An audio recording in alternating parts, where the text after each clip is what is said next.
ABC7 presents Eyewitness Newsmakers with Adrian Alpert.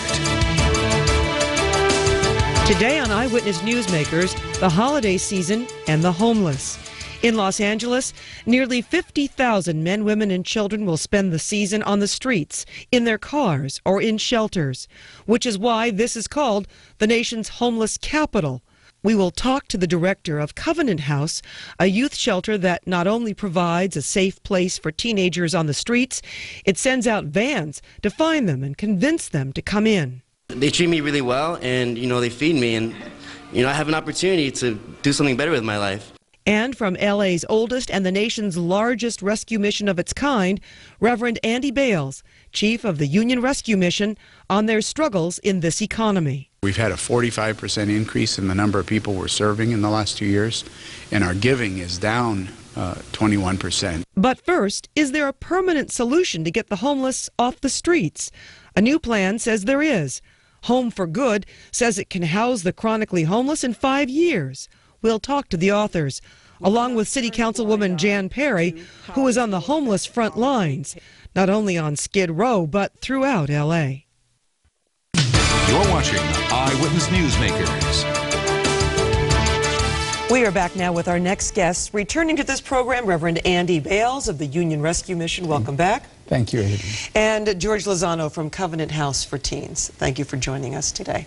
Thank you for inviting us. I wanted to get your thoughts, first of all, about what we've been discussing, the Home for Good plan. Reverend Bales, if that's successful, it could put you out of business. I hope so. We work every day to work ourselves out of business, but in our 119th year, we're not doing a very good job. We're more needed than ever. But actually, we put out a 10-step initiative last year to end homelessness, and this was actually our 8th step, so we're thrilled to see this push by the business community, especially, kind of the long-awaited missing piece, the business community in downtown and in L.A. Mr. Lozano, in almost the same way, there was a report this past week, No Way Home, which addressed the issues of youth on the streets, correct? And how does that affect Covenant House and what your mission is there? That's correct. And basically what the report did, it was a report by 8 agencies, a part of the Hollywood Homeless Youth Partnership, that actually talks about and gives adequate data regarding the number of homeless kids on the streets and the needs that they have and the barriers for service. It really provides information needed to move forward and seek funding to support the needs of homeless and runaway youth. Let's talk in a general sense about the state of homelessness as we approach this holiday season. You mentioned earlier in this program, we heard from you saying that needs are up and donations are down. Is that the case for both of you as we speak? It certainly is the case for us. We have not faced anything like this, even in the worst year of the Great Depression. We fed 1.3 million meals last year, and if you compare that to 1933, the worst year of the Great Depression, Union Rescue Mission was one of the only missions in LA, and we fed 42% of the hungry that year, and there were 1.2 million people in LA, and we fed 133,000 meals in 1933, and we fed 1.3 million meals, being only one of many missions this year. So that's a staggering number when you start putting it that way. And the population is only 3 times larger in LA than it was in 1933, and we fed 10 times the number of meals. And we didn't house families in 1933, and last year we housed 450 families, and in the last 2 years we've housed 1,800 precious children. And so we've never seen anything like it in all of our time, 119 years. And as I said, the services are up 45%, the giving was down 21%, and that's a difficult combination to exist in. How is it going for Covenant House? Adrian, we've been at capacity almost every day before the recession took place, and since the economy took its downturn and families falling apart, we find more homeless youth on the streets. Another problem to compound it even more is that a number of agencies have had to reduce their services or close their services. So Covenant House finds itself serving more youth with less resources. I know that Union Rescue Mission has doctors, lawyers, dentists. That's available also to your youth as well. Yes, we have our own on-site medical clinic with doctors from Children's Hospital that provide medical treatment to our youth. We have substance abuse services, mental health services, psychiatrists that comes in, as well as, excuse me, as well as life skills training. What is it, and if we can talk about this, you know, among the three of us, that brings people on the streets besides the economy? I mean, can you prioritize this? Especially, let me go back to youth. I mean, what is it? Mostly runaways, or are there children who have been thrown out of their homes? Yeah. Is it the economy that makes their parents say, "Go on and find your own way in the world"? You're 18. Sure, Adrian. I think there's a myth that says that youth run away from home to have a good time. And they come to Hollywood to really enjoy themselves and become stars. And really that's not true at all.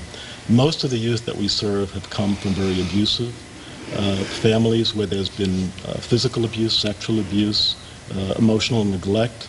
A number of the youth that we serve have emancipated from the foster care system.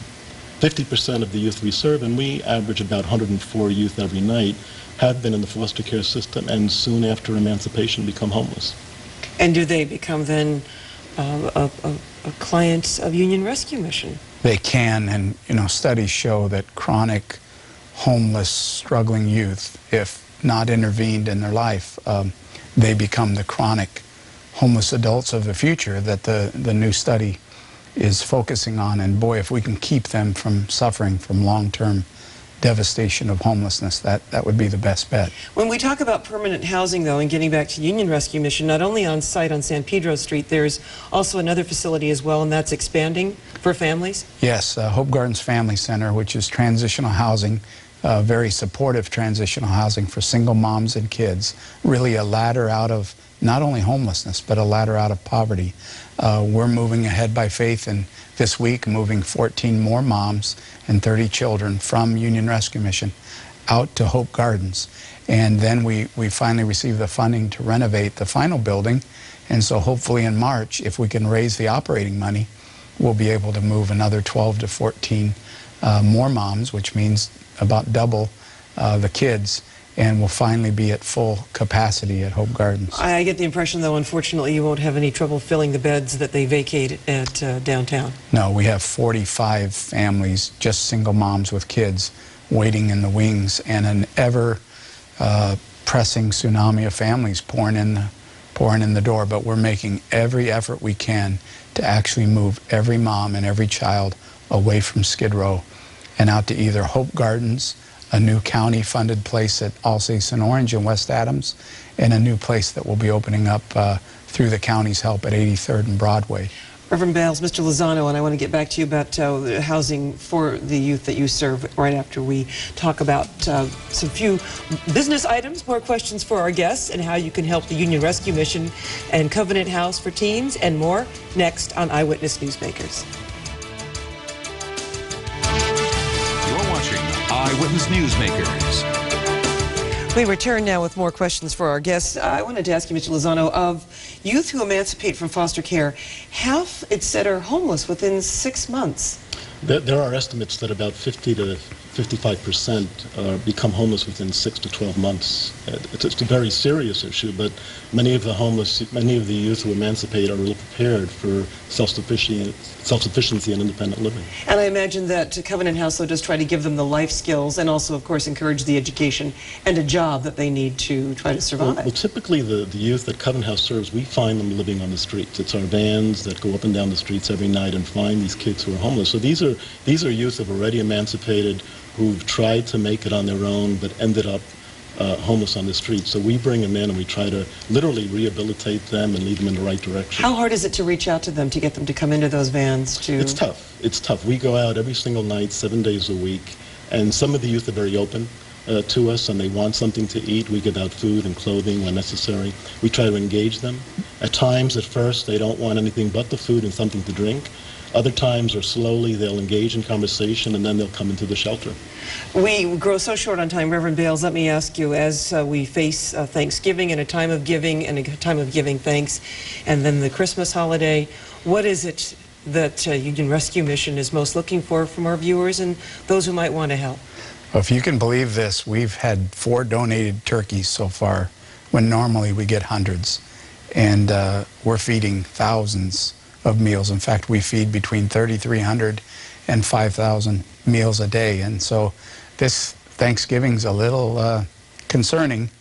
And also, we have to raise most of the money that we need to raise for the year between now and the end of the year.